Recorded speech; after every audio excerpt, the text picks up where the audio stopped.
இன்றைக்கி ஒரு டேஸ்டியான தக்காளி சட்னி எப்படி வைக்கலாங்கிறத நம்ம பார்க்க போகிறோம். இது செய்கிறதுக்கு ஒரு கடாயில் 2 ஸ்பூன் தேங்காய் எண்ணெய் எடுத்துருக்குறேன்.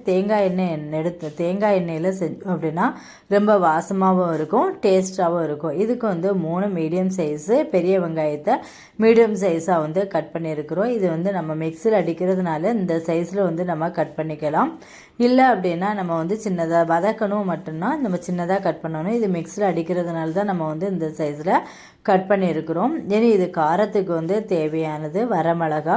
இதுக்கு 10 வரமிளகா நான் எடுத்துருக்கிறேன். இந்த ஆயில் கூடயும் வெங்காயத்து கூடயும் நம்ம சேர்த்து வதக்கும்போது அந்த வரமிளகா ரொம்பவே டேஸ்ட்டாக இருக்கும். 10 வரமிளகா சேர்த்துருக்கிறேன்.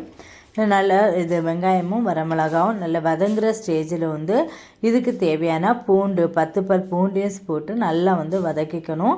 இந்த ஸ்டேஜில் நம்ம ஸ்டவ்வை ஆஃப் பண்ணிக்கலாம். இப்போ இதுக்கு தக்காளி சட்னிக்கு நான் ஒரு 5 தக்காளி தான் எடுத்துருக்கிறேன். 5 தக்காளியும் நம்ம வெங்காயம் கட் பண்ண சைஸ்லேயே நம்ம கட் பண்ணி வச்சுக்கலாம். தக்காளியை வதக்கணும்னு அவசியம் இல்லை.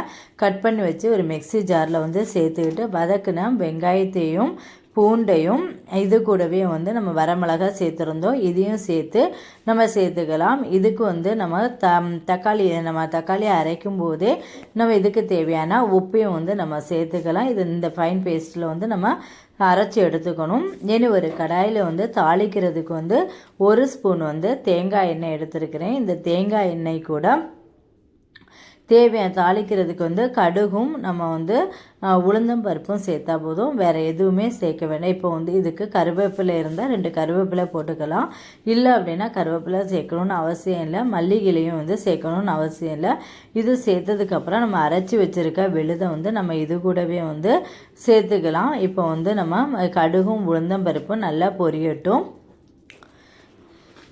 நல்லா பொரிஞ்சதுக்கப்புறம் நம்ம அரைச்சி வச்சுருக்க தக்காளி விழுதையும் வெங்காயம் எல்லாமே சேர்த்து தான் அரைச்சி வச்சுருக்குறோம்.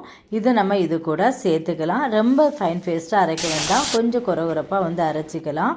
ரொம்பவே டேஸ்ட்டாக இருக்கும். தக்காளியை நம்ம வதக்கணும்னு அவசியம் இல்லை. ஏன்னா இதில் நம்ம தாளிக்கும் போதே அதோடைய பச்சை வாசனை எல்லாமே போயிடும். இது இட்லிக்கு நல்லாயிருக்கும், தோசைக்கு நல்லாயிருக்கும். இன்றைக்கி நான் பச்சை பயிரில் தோசை பண்ணேன். அந்த தோசைக்கு சைடிஷாக தான் இது நான் பண்ணியிருந்தேன். ரொம்பவே டேஸ்ட்டாக இருந்தது. பச்சை பயிறு தோசைக்கு ரொம்ப டேஸ்ட்டாக இருந்தது. பசங்க ஹஸ்பண்ட் எல்லாருமே நல்ல கமெண்ட்ஸு கொடுத்தாங்க, நல்ல ரிசல்ட் இருந்தது. ஏன்னா இதுதான் ஃபஸ்ட் டைம் நான் ட்ரை பண்ணி பார்த்தேன். ரொம்பவே டேஸ்ட்டாக இருந்தது. இந்த வீடியோ உங்களுக்கு பிடிச்சிருந்தனா லைக் பண்ணுங்கள், ஷேர் பண்ணுங்கள். தேங்க்ஸ் ஃபார் வாட்சிங்.